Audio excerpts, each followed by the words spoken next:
Samantalang magsasagawa rin ng investigasyon ng Bureau of Internal Revenue sa itinuturong utak ng pork barrel scam na si Janet Lim Napoles. Susuriin daw ng ahensya kung nakadeklara sa mga income tax return ni Napoles ang kanyang mga yaman. Hindi muna nagkomento ang abogado ni Napoles base raw sa payo ng kanilang spiritual advisor. Nakatutok si Cara David. Sa kanyang mga panayam sa media, halos ipangalandakan ni Janet Jenny Napoles ang kanilang marangyang buhay. May-ari raw sila ng isang coal mining company sa Indonesia noon pang 1995 at dito raw nila nakuha ang kanilang yaman. Pero hindi ganito ang Jenny Napoles na nakilala ni retired Colonel Ariel Querubin noong dekada 90. Parehong miyembro ng Philippine Marine si Querubin at ang asawa ni Napoles na si retired Major Jimmy Napoles.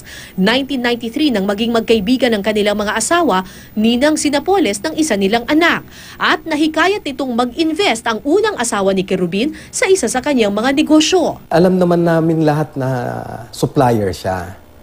So meaning siguro, ang tingin ko, may kontrata sila, kulang sila ng puhunan.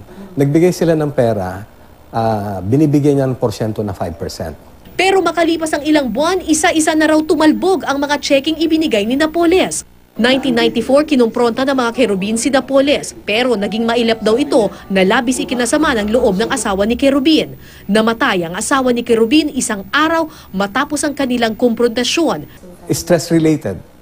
It was stress-related. It so happens so fast. Kung makita mo siya nung sa wake na, wala kang makikita na trace na naghirap ba or ano. Biglaan lang siya na namatay. Tanggap na ni Querubin ang nangyari sa kanyang asawa, pero nanunumbalik ang sama ng loob sa tuwing maririnig si Napoles na ipinangangalandakan ng kanilang yaman. Kilala raw niya si Napoles noon pang dekada 90 at hindi raw ito mayaman. Imposible raw na may coal mining company ito noong 1995. So, 1995, nakabili na sila ng minahan. And ang nagmamanage daw yung husband. So, how can the husband manage a mining company na nasa active service pa siya noong time na yon?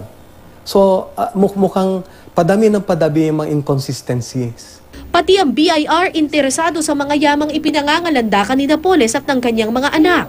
Gagamitin raw ng BIR ang mga pahayag ni Napoles sa media para sa kanilang investigasyon. Nagkikipag-ugnayan na sila sa iba't ibang ahensya, pati na rin sa Indonesia, para makuha ang lahat ng titulo at dokumento tungkol sa mga umano'y negosyo at ari-arian ni Napoles.